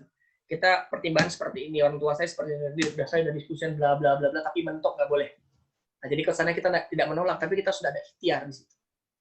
Nah itu saya kurang paham ketika ini konteksnya sudah ada dialog atau belum ya. Tapi kalau misalnya memang belum ada dialog, ya dialogkan dulu. Karena udah AB2 nih, sayang banget. AB2 tuh udah jadi pemikir, konseptor di gitu kan. Nah ini sudah energinya sangat dibutuhkan kali banget di kami tuh. Apalagi di masa-masa pandemi kayak gini nih, energi AB2 tuh sangat-sangat dibutuhkan. Ya, nanti coba didialogkan atau didiskusikan terlebih dahulu. Seperti itu. Baik. Semoga bisa menjawab ya pertanyaannya dari Ukti Nestia Claudia. Berikutnya ini mungkin pertanyaan terakhir ya. Ada 2 pertanyaan terakhir. Yang pertama dari Agus Sultan lagi. Apa yang harus dilakukan oleh seorang pemimpin? Sebentar. Organisasi ya. Apa yang harus dilakukan oleh seorang pemimpin ketika saat pertama terpilih sebagai pemimpin organisasi dan bagaimana cara mempertahankan gerakan karena terkadang kita jenuh. Saya ulangi, apa yang harus dilakukan oleh seorang ketika pertama terpilih sebagai pemimpin organisasi dan bagaimana cara mempertahankan gerakan karena terkadang jenuh. Pertanyaan kedua dari Rifki Aditya Haji. Assalamualaikum warahmatullahi wabarakatuh. Kak Yan, apa 3 buku terbaik yang menurut kakak paling recommended untuk dibaca? Oke, baik. Saya sedikit nanggapi yang Nestia kalau dia tadi ya. Oh, udah ada dialog ya? Kalau memang sudah ada dialog, yaitu cukup sulit juga. Tapi ada alternatif terakhir. Tapi agak ini sih, cuman kesannya kayak kasar ya. Maksudnya kita kayak apa ya? Maksudnya ya, tadi mensiasati orang tua. Maksudnya kita merekayasa sosial keluarga itu gitu. Maksudnya itu membuat bagaimana tidak diizinkan itu menjadikan diizinkan. Itu agak berat sih. Cuman kadang harus dilakukan gitu. Bukan berarti mengganggu, enggak, tapi kita kayak membrainstorm orang tua untuk akhirnya bisa ngikutin alur yang kita inginkan gitu. Memang susah sih, tapi kalau mau dicoba, tapi ya dianalisis atau dipertimbangkan terlebih dahulu ya. Saya beberapa kali seperti itu soalnya, misalnya saya liburan sebenarnya 1 bulan lebih, tapi saya cuma bisa liburan 2 pekan. Coba bayangkan kan itu kan bagi orang tua, apa yang jauh-jauh pulang, malah cuma 2 pekan di rumah gitu. Tapi gimana caranya, ini saya agak pelan-pelan nih. Gimana caranya untuk akhirnya mengizinkan diizinkan untuk pulang ke Jogja gitu kan ya. Walaupun orang tua tetap awal, tapi akhirnya saya jelaskan pelan-pelan sebagainya, akhirnya oke, nggak masalah. Kesannya kasar sih, misalnya agak. Tapi kalau emang itu bagian dari kemaslahatan, nggak masalah. Tapi tadi ya, kalau memang udah nggak bisa mentok, ya jangan dipaksakan. Itu Nestia. Dan nanti itu perlu kamu sampaikan terus kepada teman-teman kamu ya, maksudnya ya kondisi kamu seperti itu. Biar nanti teman-teman juga tidak berpikiran yang buruk terhadap kamu. Oke, saya masuk ke pertanyaan yang tadi disampaikan oleh kawan-kawan yang lain ya. Terkait dengan ketika pertama kali menjadi pemimpin organisasi. Kalau pertama kali jadi pemimpin organisasi, pertama jangan takut salah dulu. Ya, jangan takut salah. Itu dulu, mentalnya jangan takut salah. Percaya diri dulu. Dengan apa yang kamu punya ya, percaya diri dengan apa yang kamu punya. Yang kedua, banyakin aja silpoh atau meminta tauris terhadap orang-orang yang sudah berada di organisasi sebelumnya atau ketua sebelumnya, diminta taurisnya agar kita punya bekal minimal. Kalau kita pertama kali benar-benar jadi pemimpin organisasi dan kita belum bisa mentransformasikan organisasi itu lebih luas, minimal kita punya punya tujuan atau punya gagasan-gagasan yang sudah lampau yang bisa kita bawa di saat ini. Nah, itu.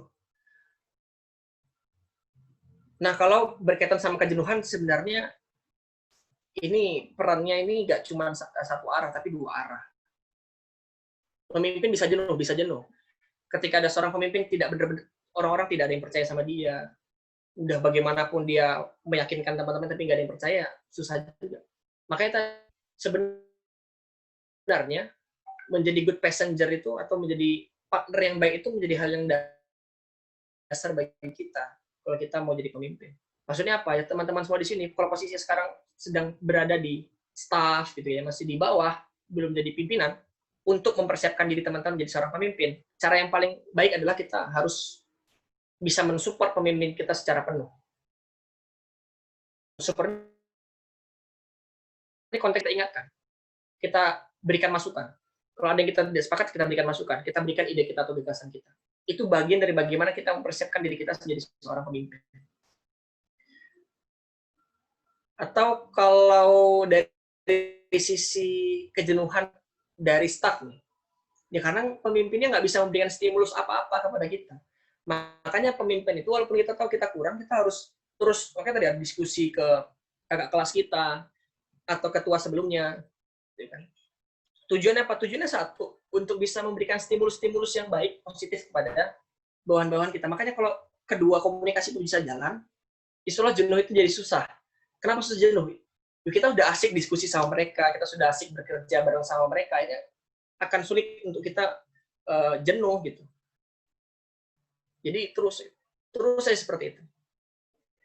Kalau dulu ada kata-kata kayak di kampus saya dulu sering sampaikan, ya terus saja gerak gitu sampai malas atau jenuh itu saja untuk menjauhi kita gitu. Maksudnya kita gerak-gerak aja, gerak. Saling mensupport satu sama lain. Si pemimpin memberikan stimulus visi misinya, tujuannya, goalnya apa, toolsnya apa, saling mendukung sama lain. Si bawahannya tuh saling support. Apa ini oke, siap. Instruksinya oke, siap. Diskusi, oke kita laksanain ini, oke siap. Harusnya secara ideal itu tidak terjadi kejenuhan di sana. Nah, tapi tadi kalau baru pertama kali mulai dari kita siap dulu aja apa yang kita miliki. Kalau orang segera cari tokoh atau sosok yang bisa diajak diskusi. Baca buku tertentu, diskusi. Sehingga hidup. Kalau cuma baca aja, terus kita mau implementasi susah. Kadang kita susah mengkontekstualisasikannya. Nah, tapi kalau kita banyak referensi, kita dapat banyak sudut pandang. Jadi lebih enak. Kayak gitu ya untuk Agus Sultan. Mudah-mudahan bisa menjadi menjadi inspirasi atau menjadi masukan ketika nanti bisa menyelesaikan atau bisa menjalankan amanah dengan baik. Yang terakhir tadi dari Rifki ya, rekomendasi buku sebenarnya banyak sebenarnya terkait dengan pimpinan. Tapi saya biasa untuk awal kalau orang-orang teman-teman belum selesai baca Sirah Nabawi, mulai dari Sirah Nabawi dulu aja. Dari situ sudah klik. Atau lebih spesifik ke Manhaj Saroki ya. Walaupun untuk tatarannya lebih kepada tahapan-tahapan dakwah, tapi inspirasi kepemimpinan sana sangat luar biasa banyak. Banyak sekali. Atau yang lain, antum bisa juga baca bukunya, kalau Ibnu Taimiyah itu banyak kenegaraan sih, tapi boleh lah di babak awal buku Siasat Syariah. Atau sekarang mulai dicetak lagi, namanya itu Islam dalam bingkai politik dalam bingkai Islam apa ya? Atau Islam ya itu kalau nggak salah. Nah, ya itu sih Siasat Syariah itu ya. Itu bisa di babak awal itu bisa menjadi inspirasi kita untuk kira-kira karakteristik pemimpin itu seperti apa sih. Nah, gitu. Atau yang lain kalau yang umum banyak ya, kalau umum banyak kali. Misalnya self-driven-nya Reza Kasali itu juga bagus. Atau buku-bukunya Delker ya banyak sih ya kalau misalnya terkait. Tapi kalau utama sih kalau saya sih dari dasar dulu ya itu dulu. Dari Sirah Nabawi dia dulu atau dari dalam konteks Siasat Syariah tadi, sama satu lagi itu apa ya? Del Carnegie ya. Nah, itu bisa juga dibicara itu terkait dengan kepemimpinan atau komunikasi. Nah, itu juga bisa. Seperti itu. Itu mungkin beberapa sedikit referensi yang bisa saya kasihkan untuk dasar ya. Nanti selebihnya bisa teman-teman kembangkan.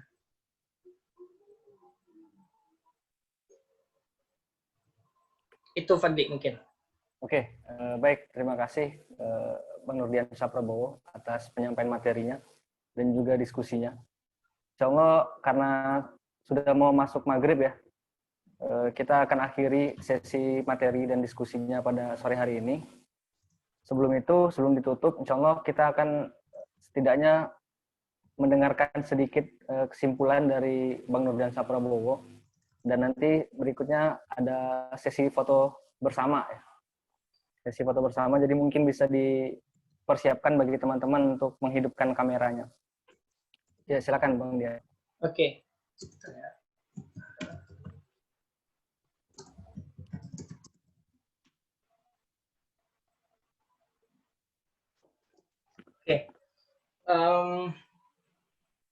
Yang apa ya kesimpulannya? Yang pertama, hal yang perlu kita lihat ya balik kepada pribadi kita masing-masing terlebih dahulu, kawan-kawan semua. Karena tadi kita di 10 atau 15 tahun mendatang kita masuk pada tataran di mana pemuda itu bukan pemuda sih, usia produktif di Indonesia itu cukup banyak dan kita akan masuk di antara salah satunya yang berada di lingkaran itu. Nah, sehingga kita harus ya setidaknya kita terbesit lah dalam pikiran kita kira-kira 10 tahun lagi saya bisa berkontribusi apa sih untuk negara ini gitu, untuk bangsa ini, untuk agama kita ini. Dan tataran yang paling kecil. Dari pekerjaan kita ke depan kita akan bekerja yang bisa memberikan efek apa sih bukan kita sekitar. Apakah kita menjadi apakah kita menjadi salah satu kekuatannya di Indonesia atau kita malah menjadi bebannya Indonesia. Ini menjadi pilihan kita bersama. Belum ada kata terlambat, kita masih bisa membentuk diri kita dari detik ini. Gitu ya. Itu yang pertama. Yang kedua, kalau berkaitan dengan kepemimpinan, lagi-lagi gaya itu fleksibel. Semua bisa digunakan. Teman-teman semua punya gayanya masing-masing. Terkadang kalau ini ada si A, Fadli bagus banget cara pemimpinnya gini. Tiba-tiba Agus Sultan pengen mencontoh gaya Fadli memimpin. Boleh jadi pas dicontoh itu tidak efektif dan tidak berjalan dengan baik. Kenapa? Karena tipikal kita punya apa ya? Ada seninya itu pasti berbeda. Feel-nya akan berbeda. Makanya minimal jadi ya awal dari diri sendiri dulu deh. Jadi diri sendiri terlebih dahulu. Nanti sambil dikembangkan, ada kurang di sini kita tutupin. Oh, tapi nggak bisa kita tutupin. Kita cari orang lain yang bisa bantu tutupin kekurangan itu. Lagi-lagi, kepemimpinan itu bukan perkara kita menjadi seorang Superman. Aku menjadi orang yang unggul, semuanya terlihat hebat dan gagah perkasa. Enggak. Tapi bagaimana kita bisa membuat suatu tim yang solid, tim yang baik, bisa saling menumbuhkan satu sama lain, bisa membantu sama-sama satu sama lain, itulah pemimpin. Makanya di kami ini kan, coba kita lihat, siapa sih yang jadi tokoh benar-benar? Ada ya, Fahri Hamzah misalnya kan ya, Anies Mata misalnya. Jadi Anies Mata enggak ya, karena belum ada kami dulu. sorry. Bang Fahri atau siapa lagi? Kalau yang sekarang kayaknya juga nggak terlalu muncul-muncul banget ya. Beliau juga muncul jadi tokoh bukan gara-gara kami, jangan karena beliau ikut di dewan terus jadi tokoh. Tapi coba lihat di sisi kami ya, kita nggak ada. Hampir mayoritas gerakan-gerakan mahasiswa itu tidak terlalu menunjukkan yang namanya tokoh. Karena mereka sadar, kita sadar bahwasanya kita itu bukan butuh tokoh, kita butuh kebersamaan. Kita butuh jamaah untuk bisa mencapai satu tujuan. Nah itu teman-teman semua, terima kasih atas waktunya. Mohon maaf jika ada kekurangan atau ada pertanyaan yang belum terjawab dengan baik oleh saya. Karena ya tadi banyak pandangan dan pengalaman yang mungkin saya alami, dan bisa jadi berbeda perspektifnya dengan kawan-kawan semua. Ya, terus tumbuh, terus belajar, banyak baca buku. Ini saya ingatin diri saya juga, banyak diskusi dengan orang-orang sekitar kita, aktif di kami, terus aktif ditumbuhkan kaminya, karena ya kondisi seluruh Indonesia kami lagi gini, jadi mudah-mudahan bisa tumbuh dan bisa bangkit dari kondisi pandemi yang terjadi pada saat ini. Assalamualaikum warahmatullahi wabarakatuh. Waalaikumsalam warahmatullahi wabarakatuh. Amin. Baik, jazakumullah khairan kepada pemateri dan juga rekan-rekan sekalian yang sudah hadir pada agenda Majelis Negarawan sore hari ini. Semoga pertemuan hari ini Allah ridhoi dan banyak ilmu yang kita bisa serap dan kita bisa terapkan di kehidupan berorganisasi kita. Baik, kita masuk ke sesi akhir. Insya Allah ada foto bersama sebelum ditutup. Ya, barangkali bisa dipersiapkan videonya, dibuka gitu teman-teman bagi yang berkenan. Yang hostnya siap ya, screenshot. Bagaimana Ibu host?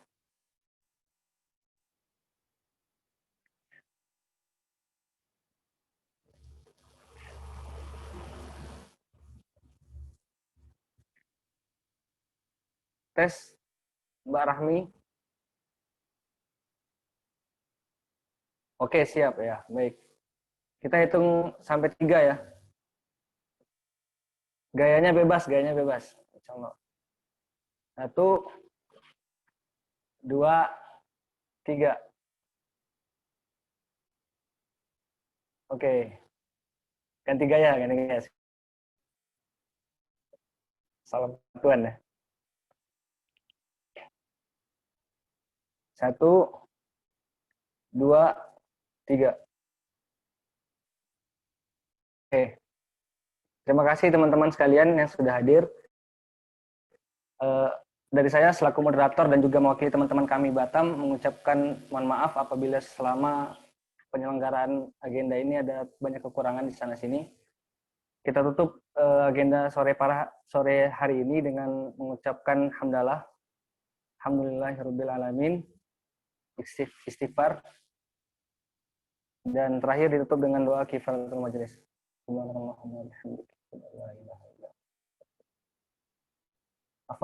Assalamualaikum warahmatullahi wabarakatuh. Waalaikumsalam warahmatullahi wabarakatuh. Bagi teman-teman bisa dipersilakan untuk meninggalkan forum. Terima kasih ya. Izin ya, teman